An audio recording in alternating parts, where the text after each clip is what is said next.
আসসালামু আলাইকুম বন্ধুরা, আশা করি সবাই ভালো আছেন। আমরা ভালো আছি আলহামদুলিল্লাহ। বিটি কিচেনে আপনাদেরকে স্বাগতম। আজকে আমি দেখাবো শসার তরকারি।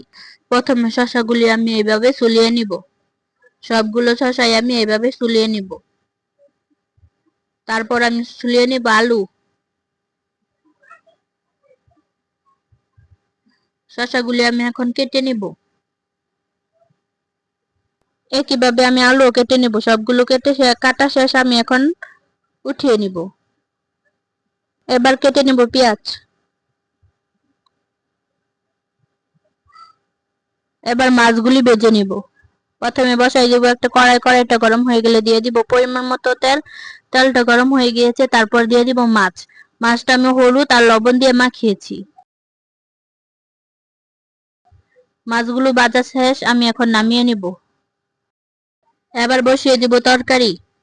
তার জন্য দিয়ে দিব পরিমাণ মতো তেল। তারপরে দিয়ে দিব পেঁয়াজ কুচি। পেঁয়াজটা বাদামি করে ভেজে তারপর দিয়ে দেব 1 চা চামচ রসুন বাটা, 1 চা চামচ জিরা বাটা। মশলাটাকে আমি ভালো মতো ভেজে নিব। এ পর্যায়ে দিয়ে দিব পরিমাণ মতো পানি। তারপর দিয়ে দিব 1 চা চামচ মরিচের গুঁড়া আর 1 চা চামচ হলুদের গুঁড়া আর ধনিয়ার গুঁড়ো। দিয়ে দিব স্বাদ মতো লবণ।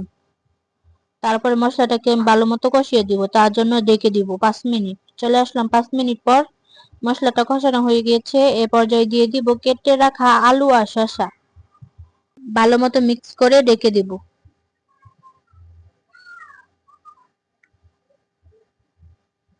শসাটা আমার কষানো হয়ে গিয়েছে, আমি এখন দিয়ে দিব পানি।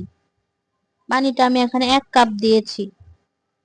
আপনারা সবজি অনুযায়ী পানিটা কম বেশি করে দিতে পারেন। এবার ঢাকনা দিয়ে ডেকে দিব। এ পর্যায়ে দিয়ে দিব মাছ।